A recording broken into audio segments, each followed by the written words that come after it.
Is it audible to everyone? Yeah, hi. This is audible now. Yes. Okay. Okay. Okay.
Hello, Umang. How are you?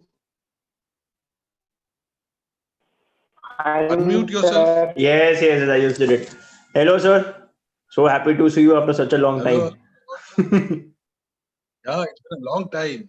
Seriously, time flies. Good to see you, and thank you for agreeing to join this particular talk series. Absolutely. We have the two specific groups that we're addressing here.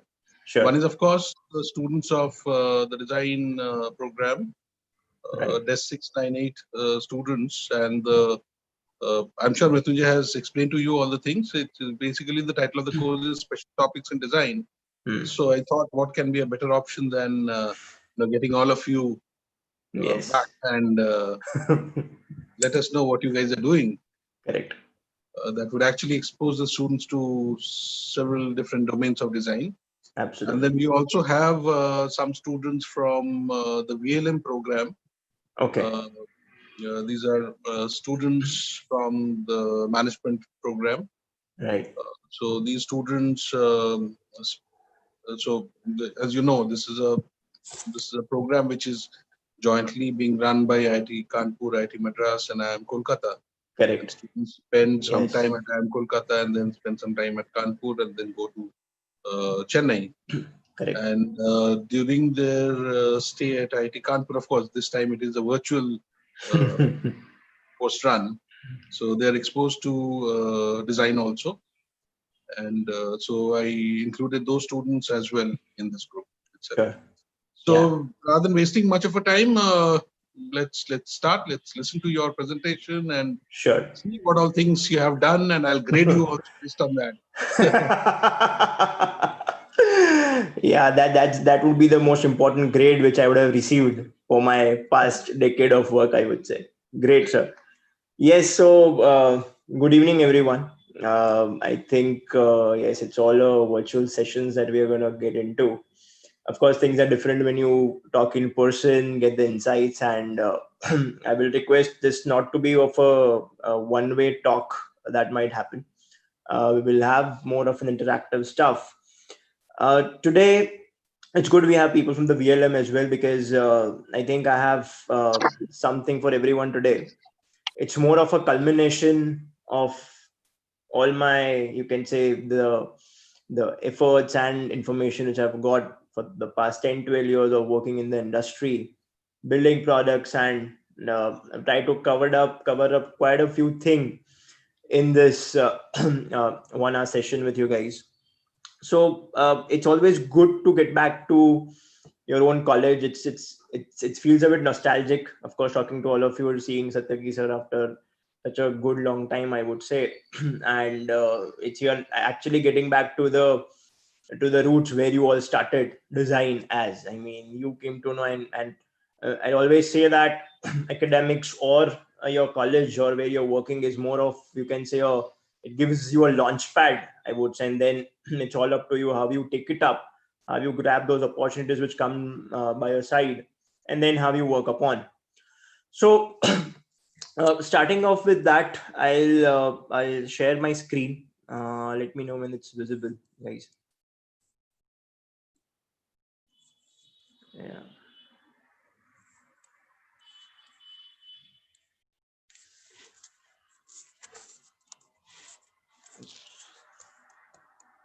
Yeah. Is it visible? Is my screen up? Yes, we can see you. All right. Yes. Okay. So, as I said, I mean, the points which I would like to cover up today is it all starts from your own creativity. It all starts from your own thought process. It starts from a concept sketch at the end of the day, and how you convert that sketches into actual products which you see out on your shelf. Okay, so that would be my main crux of knowledge which I would like to give all of you, the sort of opportunities which lies, and the way you have to interact with n number of stakeholders around to bring that one concept alive and to see it in hand. All right, and to see it physically. Again, why I say physically, because I of course come from that background. I I have my love, my passion towards industrial design, product design, uh, and yes, I mean, I would say I'm one of those batchmates who have still clicked to this field, while others have really gone into some of the digital areas and digital platforms. But one thing which I would like to even emphasize in the later part of my presentation today is how today physical objects and digital things are combining, and you need to know, you can say, the information of all the fields as a designer, and you would be more at a central role in all those aspects. When you get out into the field, maybe tomorrow any of one of you might be uh, having your own firm to create your own products. Maybe you might have your own consultancy firm. Maybe you might be starting off as a designer in some organization, and you will see your growth path from there on.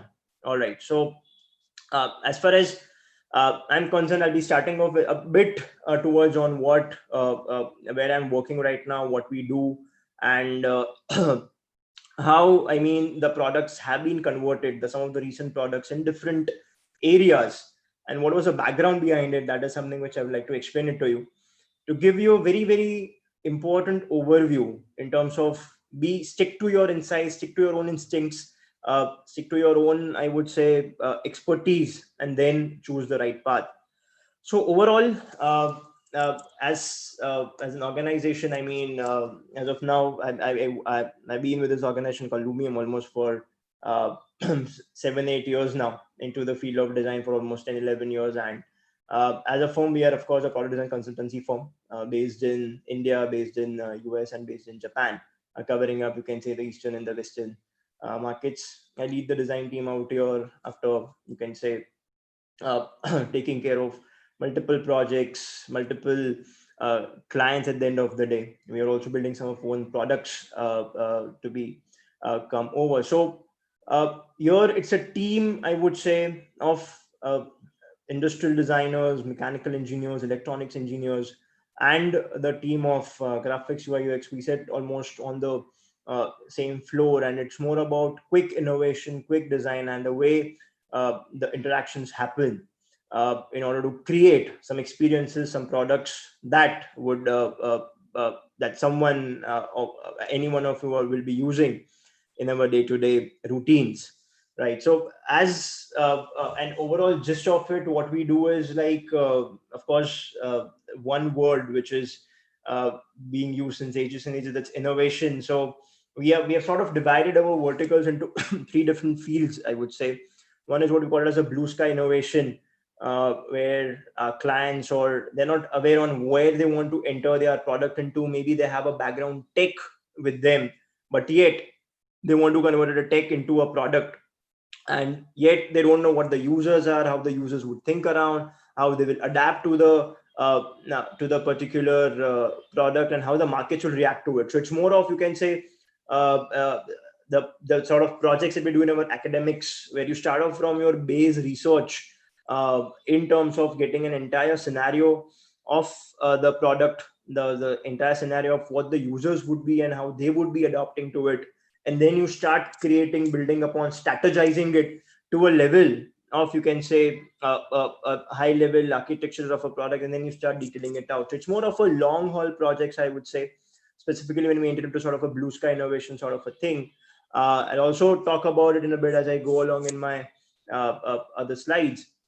The uh, Another major section is, of course, the design and engineering, right? So yeah, we are at IITK, and we know how the amalgamation of engineering and design sort of thing is important at the end of the day, because in the roots of engineering sort of lies in, you can say, functionality or sort of problem solving, some sort of, you can say, innovation maybe in some tech space, and then to convert those, you can say, techs into a viable product, which is at the end of the day a delight to your users, your customers, to your stakeholders, to your organization, is something what the role of the designer would be as he comes along. So that's more on the design and the engineering part, where we more about majority of the time deal into, you can say, factors like you can say the aesthetics of the product, the usability of the product, and maybe there can be upgradation of a already product available in the market, or you might be building a bit something new,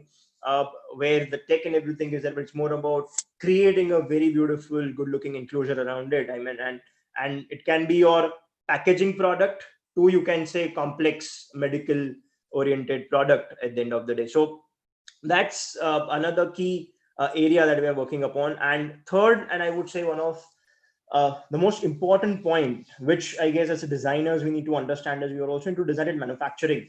Now, for all of you guys out there, please understand these notions, that whatever concept you create, and there are a lot of interconnections which will happen, there will be a lot of number of stakeholders who will come in place, but there is always one common design intent with which that sketch was created, or which that, or that concept had come out of your head and you had penned down on paper. So there has been a lot of experience, there has been a lot of products where what happens is the designer's intent may get lost during the entire, you can see, the design cycle which goes along. The manufacturer who is there, he comes sort of at the end of at the end of the entire cycle, that at the end of the day it's just produce the products, and he might come down and say, okay guys, I mean, I'm facing a certain issue here and you need to tweak a design. So, and when that moment comes, basically it's where your role comes into picture. It's of course good to change, I'm not denying that, but it's more of whether that change is, you can say, cutting off your intent with which that that sketch was created, if that intent gets lost, then of course the value of the product, or you can say the main insight with which the product was created, that gets lost. So considering those aspects, we have a separate wing where we talk about the manufacturing, where we take the things on our head and we build the products for our clients, and maybe in some parts, maybe full products, but it's more about keeping the design intent as it is. And the second thing is, as designers, as innovators, you know the product much better than anybody else. Of course, there are protocols, there are SOPs that we have to follow, and the design gets transferred. But being a creator, at the end of the day, you know it, how important that one curve was in a particular design, or you can say how important was that one particular feature in that product that you had thought about. And of course, you have your own ways of dealing it, which I'm sure you are learning in your curriculums. I'm not going to go deep into it, but that's where I would say a bigger opportunity as well lies, which is the design and manufacturing more on the physical products at the end of the day. And that's where also we are into. So talking about that, giving a brief background on what we do, where we are. I also have a stint in academics, and uh, uh, taking a few, you can say, giving the understanding of whatever I have done for the past 10 years and guiding people around. So with that brief, I would like to give some background insight on how does it feel like working in a consulting studio environment, and what are the positives about it when you look in a very long haul way. I mean, I have almost spent quite a good time here working in consulting projects, and what helps you in different ways is something I would like to explain it to you. So one of the very very important thing, guys, is that whenever you work in a sort of a design consultancy, or you have your own consultancy maybe in future, you might be working with organizations who really value design, right? And that's why they are coming to you. You're not a typical mom and pop shop, or not a normal person would come to you who just wants to do a copy paste job, right, at the end of the day. So it's more about people who value design. They're going to come to you, and they know that with design, then there will be there will be amount of growth which might happen to their business, because at the end of the day, the corporations or whoever we are talking about, it's about generating revenue. So there is always a business angle along with your design intents that you would be creating. So I'll come to that in a bit with some of the examples which I want to talk about. But here, the advantage is, yes, you strive to get those organizations, you work with those people who really value design, and they see some amount of growth happening in their business. So it's good to interact with those people rather than interacting with the people who are not unaware of design. And then of course you need to make them aware, and then they come in your shoes. Of course there are discussions, debates which happens, but yes, it's all for the good. The second bigger advantage is that I think when you work in the consultancy mode, or when you work with multiple clients, you gain insights from so many domains. I mean, today when we have designed more than, I would say, 400 500 products in different domains. I mean, you name a domain, and I'll have 10 case studies to show in front of you, starting from packaging to, you can say, aesthetic driven projects, to, you can say, frugal innovations, to industrial machinery segments, or you can say complex medical oriented products at the end of the day. So what as an advantage you get is you you get an understanding from all, and that really helps in innovation to gain your knowledge. And what happens is, you may even think about converting a few ideas from a particular domain to the other domain, and that might really work, or those aesthetic sense would work, or those function features may work, right? So you see design from multiple lenses, from a domain perspective as well, guys.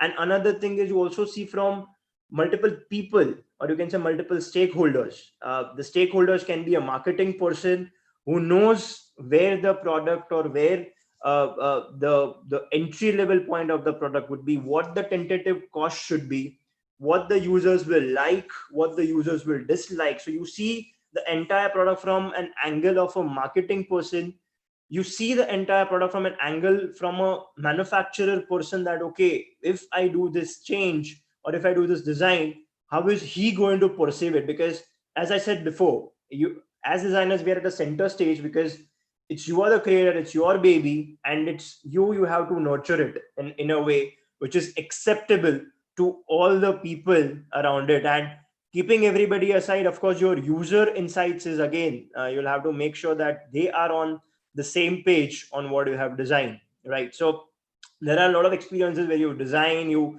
iterate, you fail, and then again you come back on the drawing board and still keep thriving to make it better and better. So uh, you see design from multiple lenses, you see design from multiple angles, from stakeholder perspective, from multiple domain perspective, and that gives you more and more insights. It's more of a learning and learning thing which happens in your day-to-day routines. Of course, it's a challenging thing. It's not like a typical academic project, I would say, where I have built a concept, I'm going to go to my workshop and build something.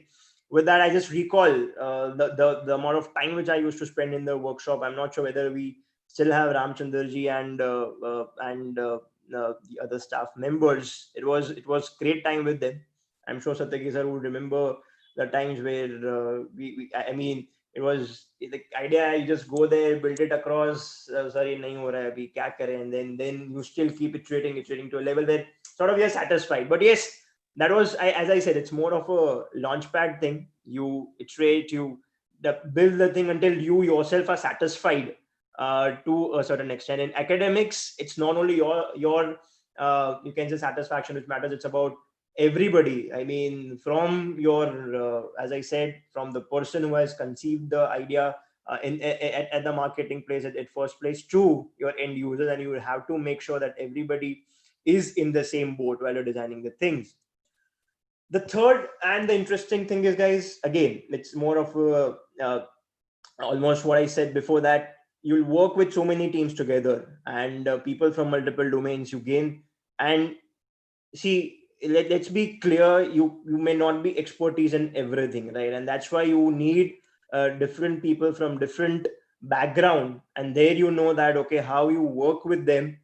Of course, there are please there will be discussions, there will be debates, there will be fights at the end of the day, even in conversation and in the meetings. But at the end of the day, it needs to be fruitful. It needs to be concluded to a certain level. It cannot be that, or there needs to be some synthetic thinking around it, or some level of logical thinking around it, of course, to make sure that everybody is on the same page when you conclude. It's okay to defer a decision, but it's not okay to at least not come with a decision after all the meetings and all the discussions that you do within different teams. And of course, I mean, it's all collaborative, it's all combined efforts that you put across. So even whatever projects, whatever things which I'm going to show today, I always dedicated to all the team members who have worked with me in making these products, what I'm going to showcase a reality, and which we see on the websites, on the shelf. And it always gives a proud moment when you see them and people using them.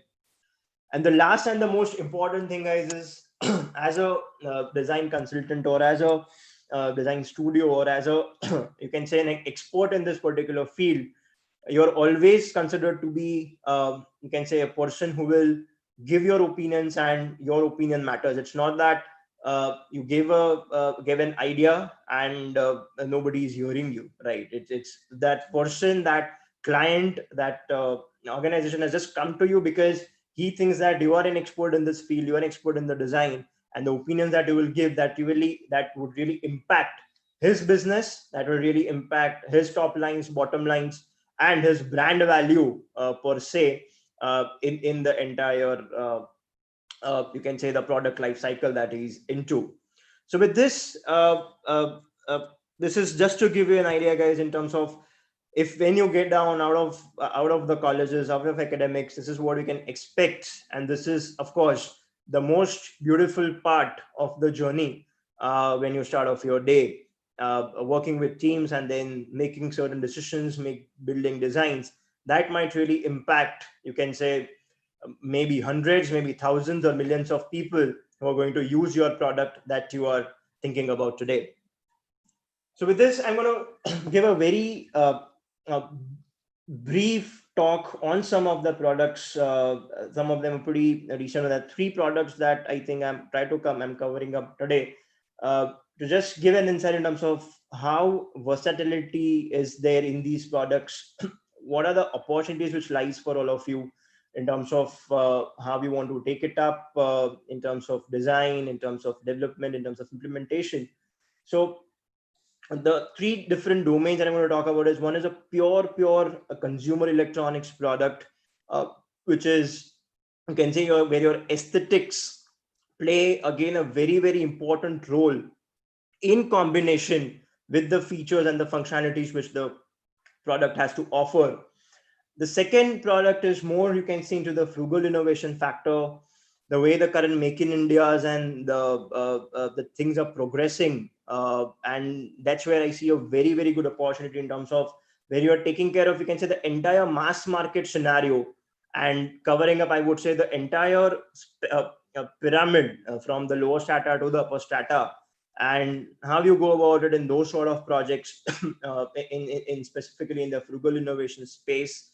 uh, and the third is more on a pretty much tech oriented thing, where you can see a lot of complex engineering comes into picture, but yet, as a designer, your role is to make it so simple and intuitive at the end of the day that the end user is totally unaware on what goes in the back end. What he sees is just a very simple usage interface sort of a thing, or an experience where he's going to make the maximum out of that engineering which has gone behind.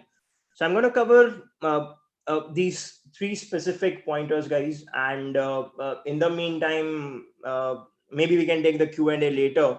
Of course, I hate these sort of one-sided sessions, but of course we are in a different zone right now, and it might also ruin the flow that we are entering into.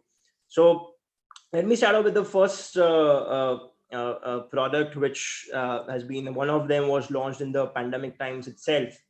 And this is, you can say, we designed it for the we were, you can say, the industrial design partners for the Hero Group, and Hero has started up their own company into the electronics domain, the IoT space, known as Hero Electronics, and designed a series of product for them, and these 2 have been launched in the recent times. And just at looking at the product, I mean, it was, of course, we would totally appreciate the amount of involvement, of course, from our team, including the tech team, then the manufacturing team, was from our clients end, and the way there were regular interactions to make this product to life. So to give you a very a background brief, it was, I mean, it all started with a short statement that they want to create a whole range of smart home environment, and which is more into the security domain. But being security, what comes into our mind is altogether those whole big bulky cameras which are installed. They are there, but you always think them to be more of an alienated devices at the end of the day. So when you look at them, it's always a different feeling, and they really wanted to break off the shackles and come up with the design of the product in such a way that it's going beyond the level of surveillance and talking about the assistance, care, enhancement, and entertainment. So one of these devices, which is your the indoor ones, which is on the left side one, this is your home camera, of course, but it has your inbuilt tech with the Alexa. So it's a voice assistant, because that's something which is in these days, and the way we are, we have changed our lifestyle from ordering your food to, so you can say, just listen to a song. It's more of a genie at your home where you just talk to it and it's done, right? So with the, and how has it happened? I mean, it's of course with the advancements of voice command tech. 10 years back, I remember one of a senior, I guess, I'm not sure, but I think it was Rajmano, who was working into this field, and I think he has also created wonders uh, in his career. So I know I was a part of one of, as a student, I was a part of one of the uh, use case study where they were trying to check different speeches, different recognitions, and how that will function with the products that they were developing. So the technology was really not mature at that point of time. I would say. But now with the maturity of the technology, with your Google Assistants, with the Amazon Alexa's coming across, this is more of a combination of product where you put it at home, and you are able to get insights on what is happening. It has a complete layer of artificial intelligence around it, where it detects the any unknown person coming around. You'll be able to check your own kid who is there. I mean, I already have this product installed at my home, so I can check from wherever I am, how the things are faring up in my drawing room. So security has become more and more important. We all know that, guys. But then, how you cover up that layers of security in terms of multiple ways is what this product is all about. The same product, if I mean, I would have created in a different way, and then again a pure, it would have been the standard way the other products are, the way they look to be. I'm sure the user acceptance of this product would have been different. So the way the overall look and feel of this happens, the way the bezel, I mean, of course, you needed, it being a voice assistant device, you needed a set of LEDs around it. So then you have a combination of the LCD, have you play around it, have you again have a nice halo effect, which was given on the bottom with the way the LEDs function. So that's where you can say all the nitty gritties, or I would say the level of detailing which happens at the design level, from aesthetics to the way the tech would get amalgamated to it.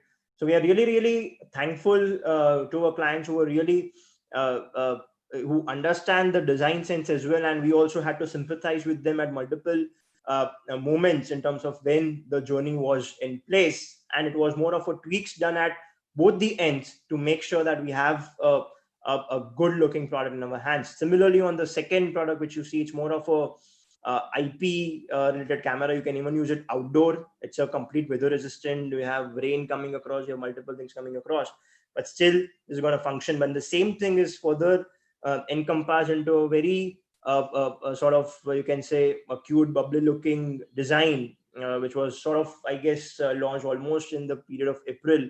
They've also added a layer of COVID around it, where if the issues are with the masks, or you can even still detect the person, or you can even detect a person who has not worn the mask. So as you see, guys, it's more into a complete the domain of consumer electronics, where the aesthetics play one of the very important role, and how you try to combine the aesthetics with the amount of tech, with the amount of efforts in the engineering. You also consider the manufacturers who are there, and just to get those ball joint correct, we had to do multiple rounds of iteration, so that we are all again within the cost bracket that we wanted to think around. Of course, there is always some amount of level of changes which happen during the course of the project, but yet in that entire journey, again, what I wanted to tell you was that there happens, the changes are inevitable, that happens, but yet you don't get those main intent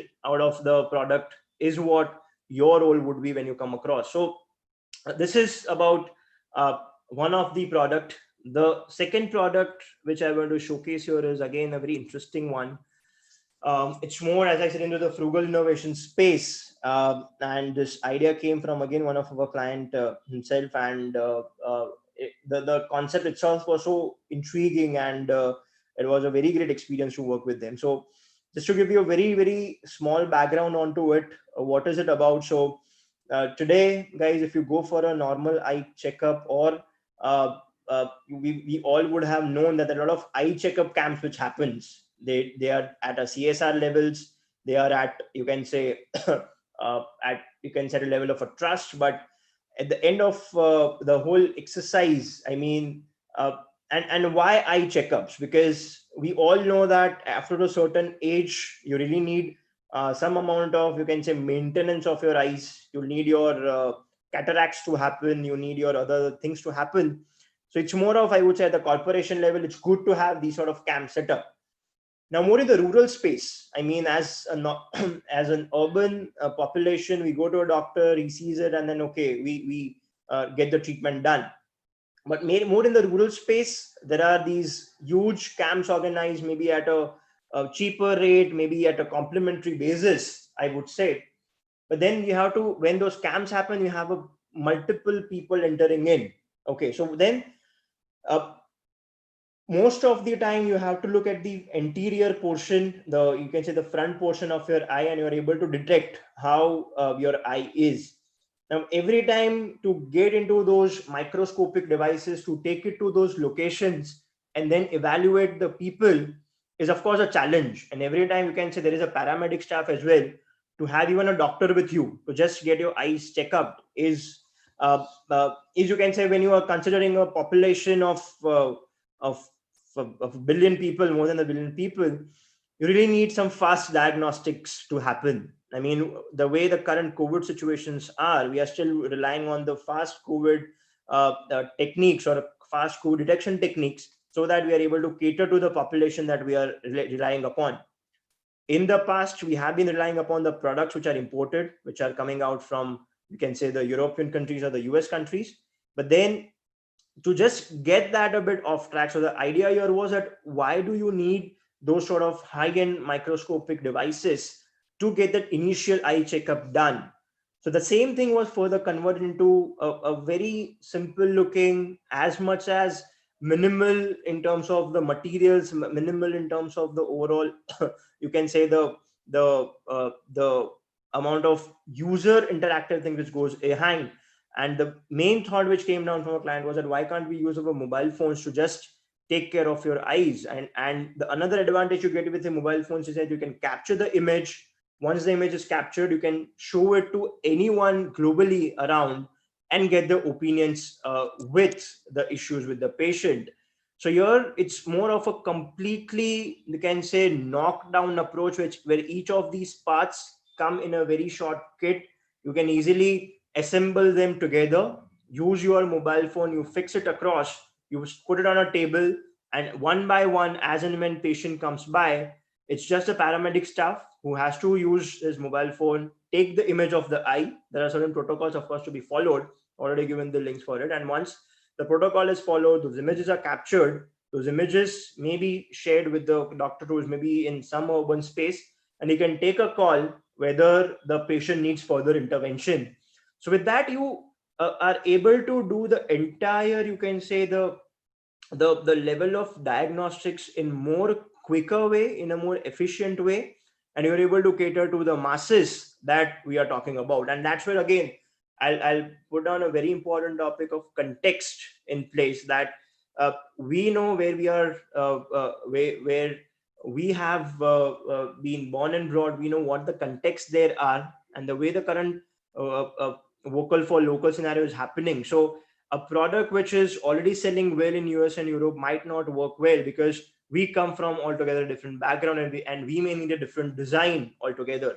So guys, that's where I would say a very big opportunity lies in terms of creating the products, in terms of creating something that is useful for our communities rather than just adopting to it. And when the creating things come, it's where our intellect or our design sense comes into picture, and that's where again the whole level of opportunity lies to take it up. So with this, I close down onto this particular area. I hope this was understood. We can of course take it more in the Q&A sessions as I go along. I'll be more than happy to repeat a few things if needed. So the next product is yeah, and just to be clear, I mean that product also got one of the international award for the level of simplicity which it had. It's a DIE award which we got, and of course a very proud moment when you see the product really out in the market. And the second level is when it is recognized by, you can say, global bodies in terms of whatever thought process as a team, as a design team that they would have put into it. The next product which I really want to showcase here is a pure a tech product. And I'd like to spend a bit of more time here, because these are some of these projects, or these are some of those products which takes, you can say, intervention from multiple teams from multiple domains. Maybe your software team to you can say a electronics engineer guy, to a firmware guy, to a mechanical engineer guy, and of course as a designer, how you would like to make sure that all the nitty-gritties of this product is you can say kept intact. So This is, you can say, a patented technology related product. Even the product has been patented, of course, in the name of a client, and it's their expertise and it's their technology which saw the light to what you see in front of you. So as a background, guys, just to give you the information on this, it's more of a diamond scanning device. Now the question would be, why a diamond scan? So there are multiple reasons for these, for this is, every diamond is unique. I mean, that's something which I would make a statement here. The way every fingerprint, I mean, my fingerprint will be different from your fingerprints. In the same way, the diamonds are also, the polished diamonds that we're talking about, they will be different from one way to the other. Why? Because of the amount of facets which go in a particular diamond, and you can assume with the change in the minor sizing, or even with the change in the amount of facets, the amount of combination which those facets may give. So as each and every diamond is unique based on those facets, as I explained it to you, so there is a, this is more of a laser based tech. What it does is that you throw a laser onto a diamond and then a pattern is created. So you see a pattern down here. I mean, this is one of the image, and that pattern becomes unique for that particular diamond which we are talking about. So along with that, I mean, when you're talking about those white polished diamonds, at the end of the day, if the pattern is unique, then what's the purpose of this device? So we all know how precious diamonds are. So the applications is immense. One is, of course, in your normal routine. If you have a very beautiful diamond with you, and some fine day if it gets stolen, okay, then you really don't have any trace of getting it back, right? But just in case, if you have really gem printed your diamond, you have an opportunity where you can get back to the team and say that, okay, my diamond has been stolen. And at some point of time, I mean, if this devices are there at multiple locations, and at even at retail jewelry shops which are there, whenever, if it gets stolen, if it comes to a normal jewelry shop, with your certification, you can always get back and trace that once a diamond has come into the system, you can trace back, this has been owned by Mr. XYZ, and you can again get back. In a normal situation, of course, you are not in a state of getting it in any particular, uh, in any manner. Of course, if even if you get a diamond somewhere, but you're not sure whether it's your diamond because it's so different. But if you have gem printed it, you get that opportunity, or you get that one small chance that whether you might able to get it back. The second important application for this is, guys, more in the diamond chain industry, where you have, you can say, diamonds moving from somewhere, from where it is mined somewhere in Africa to it goes somewhere in Antwerp, and those mining diamonds go there. From Antwerp, it might be further bifurcated to Mumbai and Surat for polishing, and again, once it is gets cut and polished, it might get out into the market at multiple places globally, right? So to check the entire distribution channel, and to make sure that in that entire channel nothing has gone, there is no, you can say, a problem created. It's the same lot which was shipped from one location, the same lot has been received at the other location. If you want to check that, that's something is can be done by this particular device.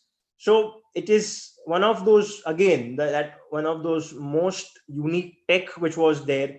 And I'll again be pretty clear here, guys, that as designers, to, I mean, we are not technologists. Of course, if you are interested in that field, of course, if you really like to develop technology, it's a different game altogether. But as a designers, I mean, the technologists will create a tech in place, and then your role is more about converting into or encompassing that tech into something really tangible, which is, you can say, when placed on the table, you're going to use that. So you are acting more of a bridge between the tech and the end user. Some of those checks have been already, I would say, the whole situation of your sunglasses. I mean, that was a 20-25-year-old tech, and Ray-Bans, for example, that was being uh, used specifically in the aeronautics space, because when they moved over the sky, there was, you can say, the variation in the sunlights and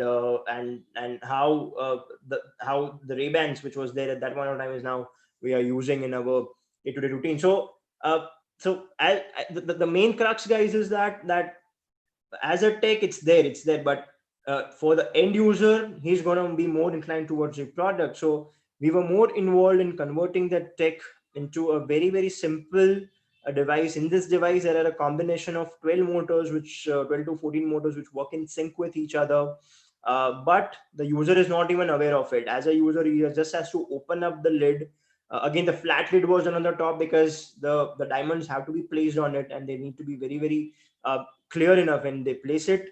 As a user, he just has to put the diamond in the center, or you can just open the lid and put it inside the lid, and then there is an application which will do all the job for the end customer in, you can say, a fraction of a few seconds, and you get your certificate, or you want to use it for any verification, you are able to do it. So of course we can go on and on with regards to how this works, where it but this was one of the product, guys, where I mean we partnered with our client in terms of creating it to a level where you have the precision, you have the reliability.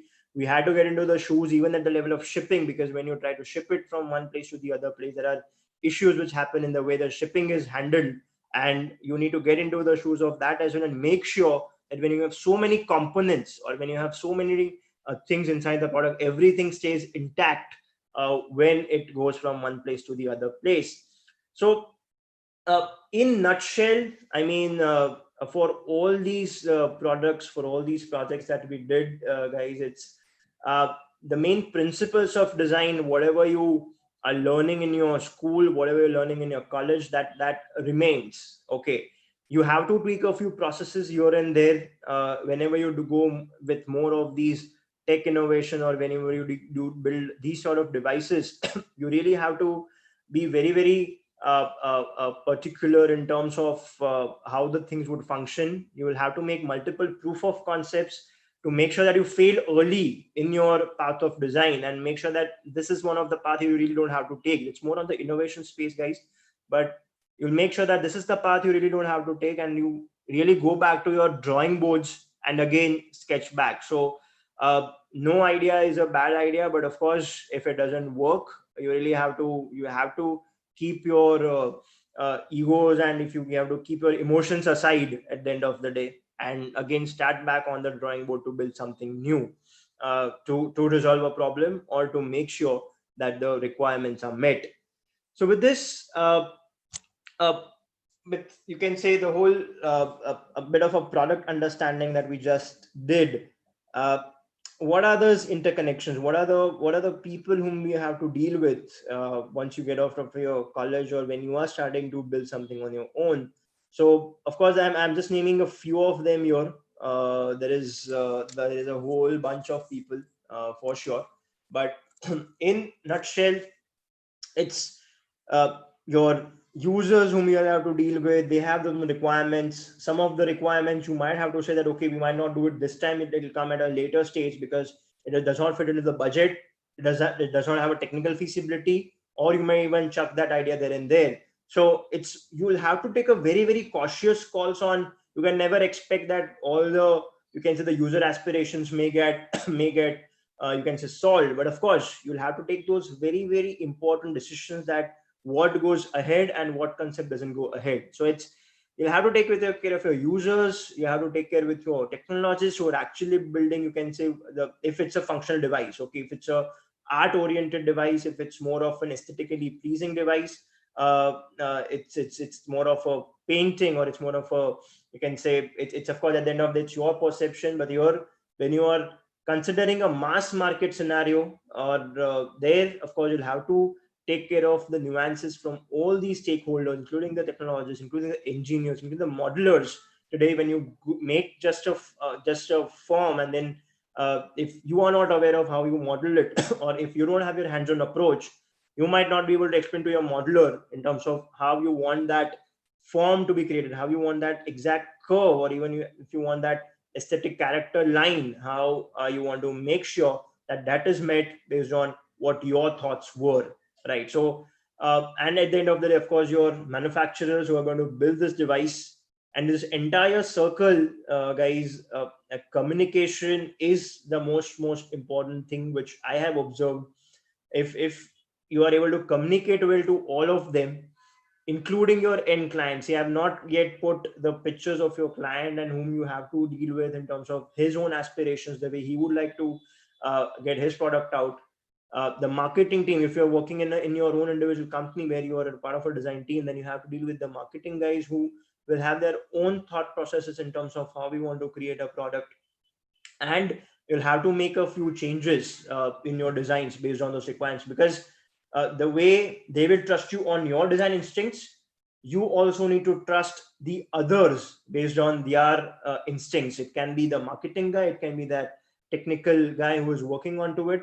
And it's always good to have information from all these fields, so that there can be a proper discussions and you come to conclusions when you create some important decision points for your product, right? So amongst all these people, the one thing which you really have to fight for is, of course, your creativity, which comes along. And uh, uh, it's always said that when you are a bit more in a more constrained mode, you feel that you are short of a creativity. But I would say that's more of, if there's no constraints, then we can go haywire. I mean, we can build anything, but then if there are constraints and if you're put into that context, I would say, then it makes that big difference. And how you're able to come out of it, that's where again that creativity lies.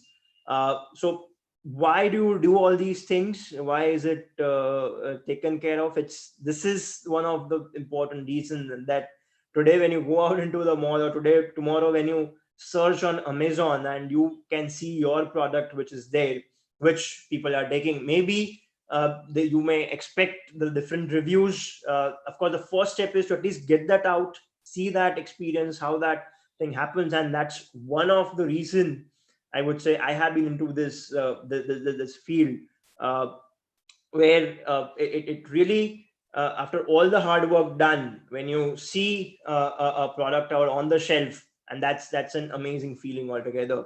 So with this, I have a few final points to be simplified a bit, and I'd like to show a very short video. This just came by while I was following Kickstarter, and which again talks about something which I just mentioned here. And the video will really explain in terms of how things are now connected to each other, and you may not be working in your own silos at the end of the day. So the entire thing, if you see, it's more about as you're in the academic stage, it's more about learning, unlearning. Even today, when we start our day, it's every day is a learning curve. You know new things, and that's the beauty of the field. I would say the versatility which comes into, it's not the same one mundane job where you're gonna sit today and you're gonna do the same thing, but working with different people, working with different domains. And that's one of the most interesting part of it. So keep learning, keep on learning, keep your emotions aside to an extent. Of course, they're important, I'm not denying that, but at times you have to keep that aside, keep your logical head and think that, okay, this will really not work, even this particular aesthetic will really not work, we'll have to get back to the drawing board and start sketching again. So please be prepared for that, rather than we can say working on a single idea, because at the end of the day, time is equally important for everybody. It's not only for you, but nobody waits. Everything is time bound, and you really have to think around it, that how you finish off the things in time. I think last week as well, uh, we had Girish who said that those things to all of you, and I really echo his thoughts, because you might even think, "Arey, abhi, the time hai na, abhi, baad mein end moment pe we'll do it." Of course, it may work for a few, it may not work for a few. It's good enough, but if you are really dedicated enough, and if you put proper efforts in those time given, you'll be able to really create wonders. Abhi to hum individually kaam karenge, but then as a team, everything. I mean, if you lose a season of a launch, an entire year of business goes out, right? This happens at a lot of in our scenarios as well. So you really need to be very, very meticulous, learn, unlearn, keep moving ahead, respect your time. Sympathize with everyone. Of course, you have been the creator, you are a part of it, but then you really have to sympathize with the others who are also a part of the whole design process, and you really need to stick the right chord to create the right balance between everybody. So make sure, even in your team exercises, if you do, and I think that's where your team exercise will really well. Please understand the others' points. Put your points as well, come across with proper thinking, and then of course you'll be able to strike off the right balance between all the factors which you have to bring it on. And design matters, of course. The final output really matters in terms of the design, but so does the process as well, because it's only because of the process, because of the way it has been executed, your final output will come along. If anybody in the chain, I would say, is not up to the task, then the to complete output is, you can say, at a question. So with this, I'll just share a small video which had come along, and I just close down my words to your from you guys.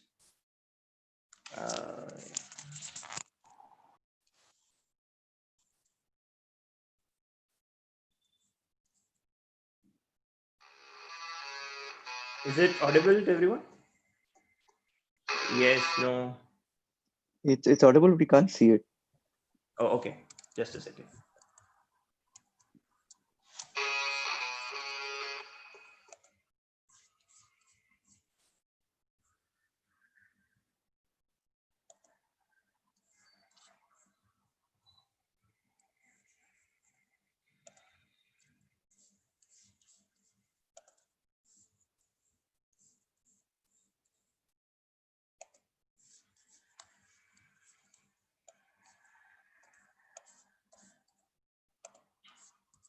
Yeah, is it? Yeah, are you able to see it now?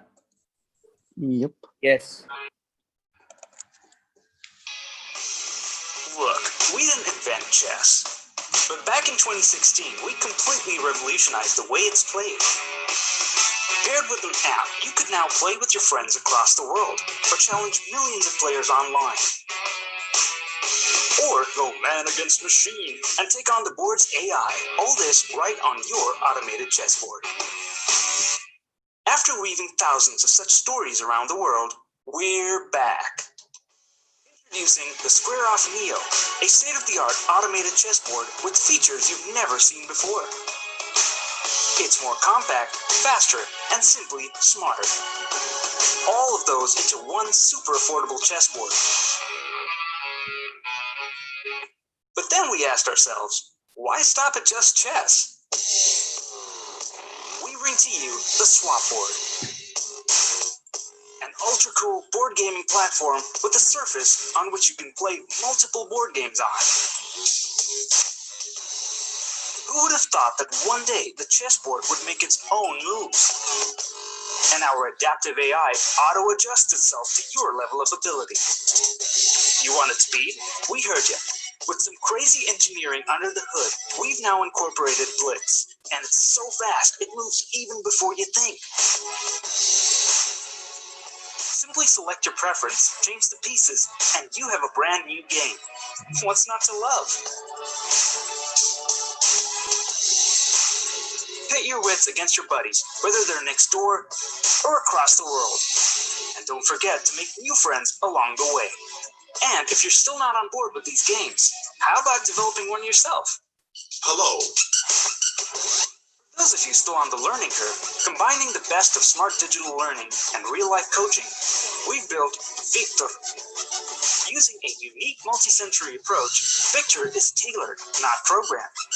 Always accessible, Victor is the personal chess coach you've always wanted.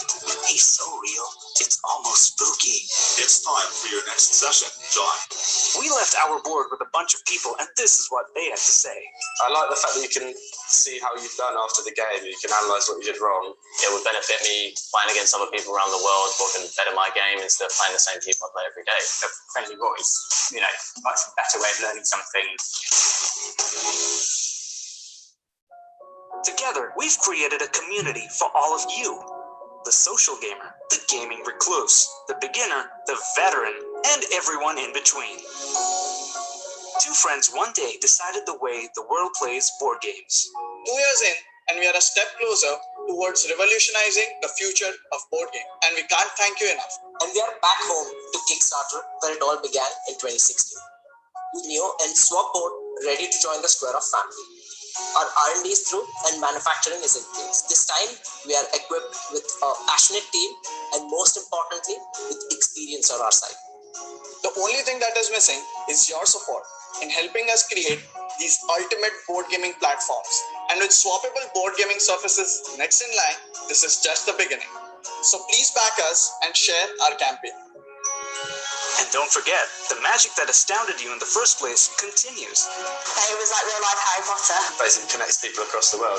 All we need to keep the magic going is for you to get on board and get this kick-started.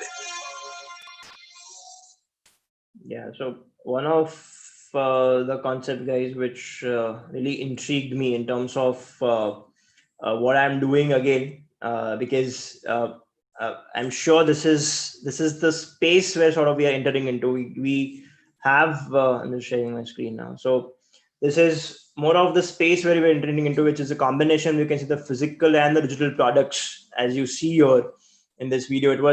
They really started off very well. I mean, they said that we are not inventing chess, but then the way they whole changed the way you're gonna play at it. It could have been a very, very simple way. The way you are just going to play in your app, I'm going to play here, and the others are going to play in the other part of the world. But then to bring the entire experience again at a physical level, with that same feeling, the way we used to play chess when in our childhood is what that difference is. But the whole the I would say the level of gaming has changed, and the most important factor is that they were really backed up pretty well based on whatever information which I have from Kickstarter, and which proves that really the physical product still matters, but then you really have to match up with the digital experiences that you're designing, that you're developing, and the future somewhere lies in where you start combining the things and build new products and experiences altogether. So yes, with this, I end up my part of the story, guys. Of course, I think I took about 10-15 minutes more than whatever I was expected. But as I said, it's more of culminating the past, you can say, a decade of work into an hour and trying to give you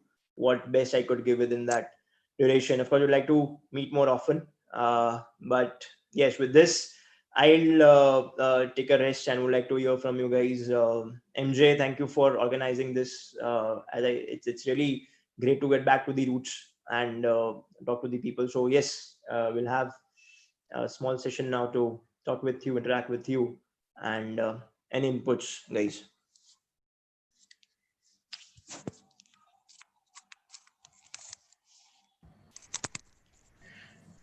So thank you, Umang, for this wonderful talk. And to begin with, we have this first question. Okay. Yeah, by Nikhilesh Tripathi. Yeah.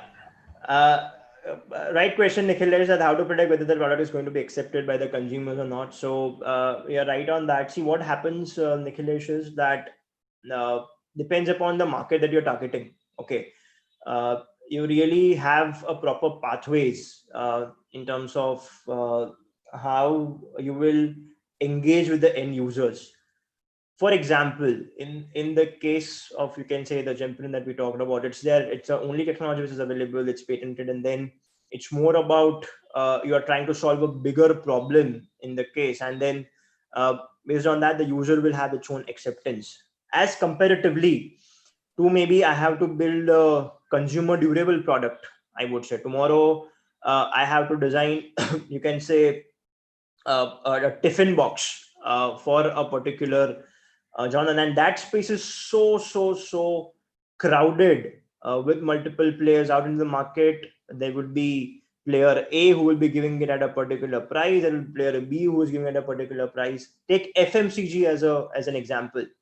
So when you have those you can say areas or those domains where you're catering to, There are two ways how you resolve this. One is your marketing guy, as I said, again, I'll come back to my presentation and where the stakeholders are important. Your marketing guy will have that, and you have to trust his instinct whether ye chalega ki nahi chalega, and he has his own ways of predictions and giving a guidance on how maybe the tweaks can be done. At times the designers will always feel that this change is not acceptable, but then you really have to trust them. And in terms of building, he has his own level of, he has gone to the market, he knows it, he has his own feedback from his own distributors, from the end user, that what is liked, what is disliked, and from that he's telling you a few updates to be done. So that is one way of taking care of it. The second way of taking care of the things is that you really hold a lot of focus group discussions. So you involve users, or you involve stakeholders at every stage of your project. Starting off, you can say from concept sketches.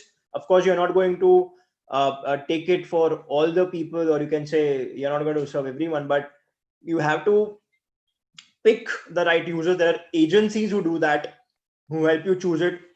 For one of the project, you won't believe, we had to travel to, you can say, almost the Bengal Nepal border. It was more of a rural space, to understand how the user would accept a particular product and get the insight. So at every stage, even at the concept stage, you involve those users, get the acceptance from them, and keep on refining your design. So your steps like focus group discussions, your steps like shadowing research, those really help when you are working in a more crowded space, or you can say at a space where things are already built and you have to build something new, and how it will be accepted by the end user.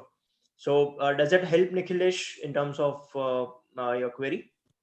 Yes, sir. Cool. I was more asking like the new product, the chessboard, like what is the Yeah, so Nikhilesh, your Kickstarter campaign is the answer for it. I mean, if Kickstarter met, if it clicked, then of course your product is accepted. If it didn't click, then of course you get back and build some new concept altogether. Okay, thank you. Yeah, right.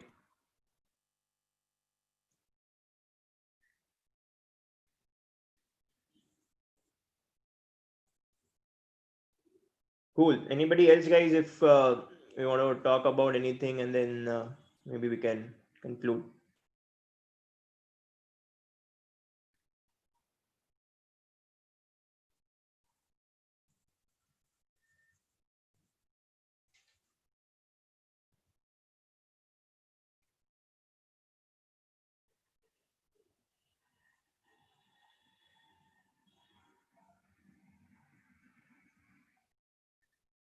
Yeah, right, MJ?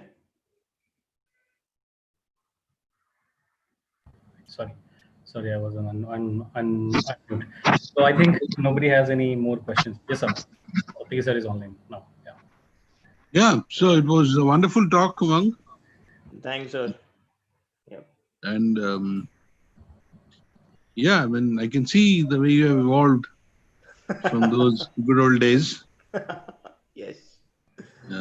And yes, what you're talking about, the studio and working in the studio, that still remains the same, perhaps, with a couple of new people joining in, Cool. some old people still there. Very So nice. it's more or less the same. We may be shifting to a new place very soon. Right. So because of this pandemic, the constructions had all stopped. But now it's slowly taking up shape now. Correct. So most likely next year we will have a new, much larger space and a fully functional product design studio out here. Very nice. And at some point, yeah, it will be really nice to get you all here for workshops physically. Absolutely, Yeah. absolutely. And I think that's where even we learned a lot, sir, as you know it, that we had people coming from different genres, different places, and as I've been seeing it, it's more of a launch pad that was given, and then it's of course up to all of you guys. It's a very, very interesting place to be in. I'm not sure.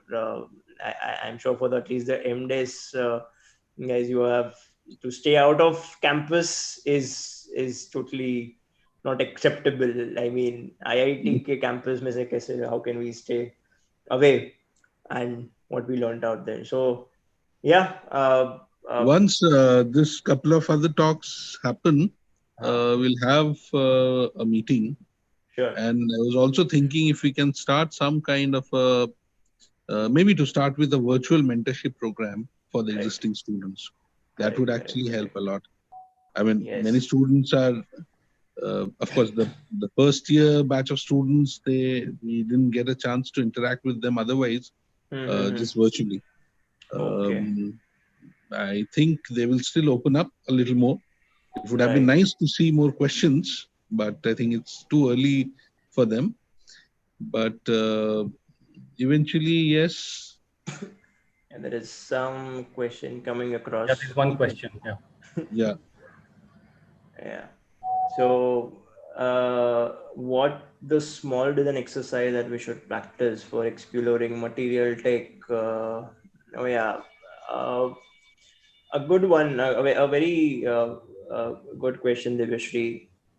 So, one practice for all of you guys, as far as even I would always consider two important genres. One is, of course, you get into the aesthetics part of it. You really play in the form, and you create something different which is already out existing, and you try to play with it, right? So and the second thing is, you may have your simple product design projects where you're trying to solve a problem. It's more of your problem solving skills which will come with those projects which are there. So if I keep both the things aside, I mean, as an exercise for all of you is take a product in terms of aesthetics, take any genre that you like. Okay. I previously said as well, follow your own thoughts, follow your instincts. जो जिस direction में आपको where your interest lies, maybe if you take just as an example, I gave an example of a security camera. You take a range of security products that are already available, जो भी existing है, जो भी नहीं है, and then evaluate them and then try to see what new can you bring in the design. You can also create, you can say, a map. What was that before? How the design has evolved? Maybe 20 years back, how the design was. 10 years back, how the design was. 1 year back, how the design. You see those range of products which are there. Once you have that research done, so those are some very initial exercises that maybe you can do to get, you can say, familiar to that product. And once that is there, then you can start building up your own forms and your own ideas. You may stay to a doodles or sketches initially. You may stick to them, but then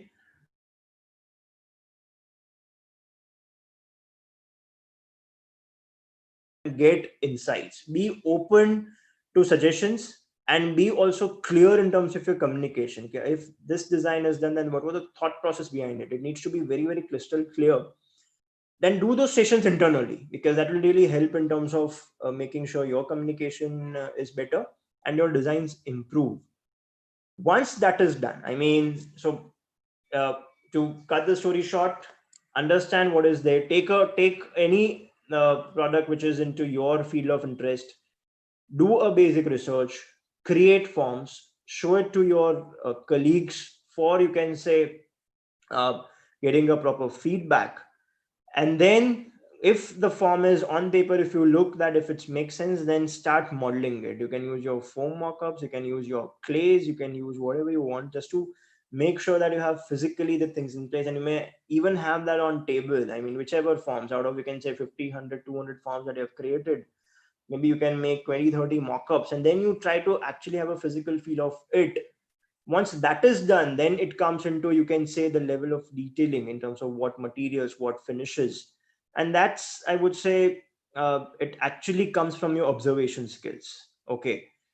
In this current times, the way the current trends are going, the CMFs is playing, the forms have been more, you can say, more on the geometric side, a geometric organic portion, but the CMFs plays a very, very important role. So then keep observing things, and that's nobody's going to teach you. It's up to you to take that step. If there is a beautiful product, you may see how that has been covered up. How the part breakup has been done. You can just take your mobile phone and see how the lines move along this entire.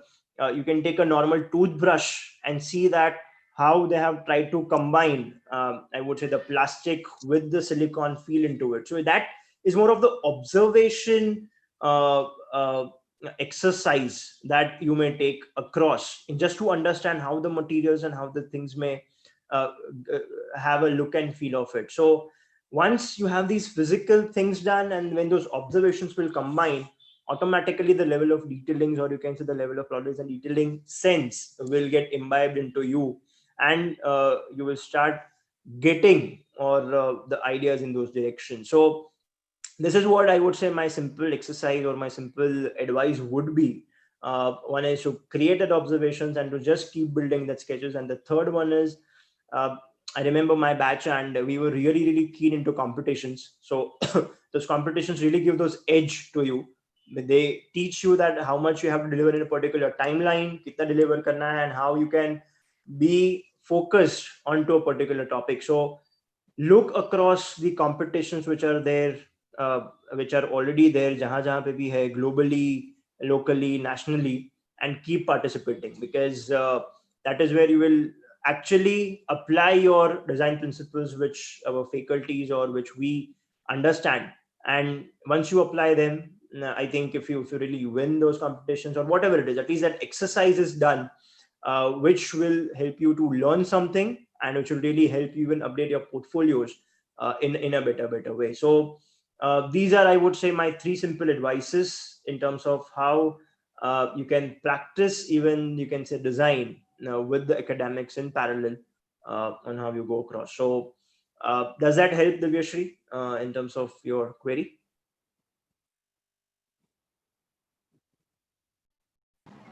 Yeah, thank you so much, sir, for your answer. Thank you so much.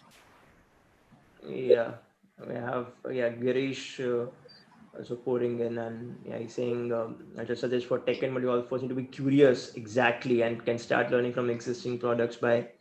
Absolutely, absolutely, Girish. I think we both come from that same background and stuff, and so yes, that's bang on in terms of even a normal toothbrush that you hold, you really look at it, that how it is. And it's a detailing which a designer would look into. Okay, a normal user will never look into. Agar ek toothbrush liya hai, so you will see that line which goes along. I mean, there is a parting line which looks a little shabby at times, then that is acceptable. A normal user won't look at it, but that designers I should really get into that. Cool.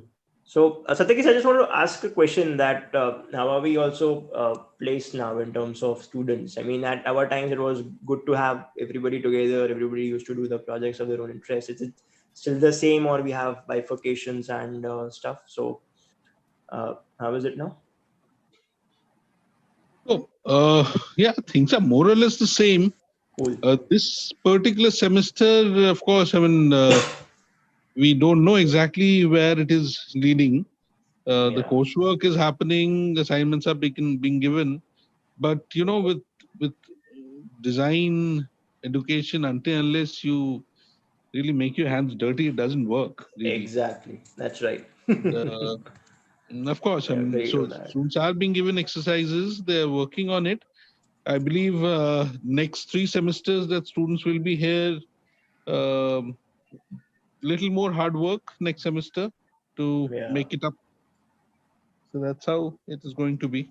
Correct. And I mean, I think I also have to give a small piece of advice to the students, guys, is that yes, the design rules are changing, the design atmosphere is changing. The positive part when we were there was that we were only a few colleges that used to have this program, I would say, the design thing. And now we are flooded with multiple design schools, private schools, the IITs, the NIDs, multiple schools. So there is a lot of competition out there, and we really need to be prepared for it, in terms of with our works, with our interests, with our with, you can say, the kind of output that we give across. So please stay focused, don't take things for granted, and you have a very great infrastructure in front of you. I mean, nowhere else you'll get this sort of infrastructure that you are, and the name that you are getting across, and please take the best advantage of it in the best possible way. Yeah, that's right, Umang. I mean, just admission to IIT Kanpur or any of the IITs don't make any Correct. difference. Correct. It's just your hard work and a good portfolio at the end of the day. Absolutely. Yes. And yeah, so okay. Thank you All so right. much, Umang, Thank and you, sir. Thank you, MJ, for all others organizing who this. have been participating so actively in this particular virtual session. So let's meet in about an hour with No, sir, Adesh on the line. in half an hour. In half an hour. Yeah. Okay. 6 o'clock. Okay. Right. All Okay. right. Thank you, everyone. Great pleasure talking to all Thank of you, you. Mark. See you soon. Bye. Bye.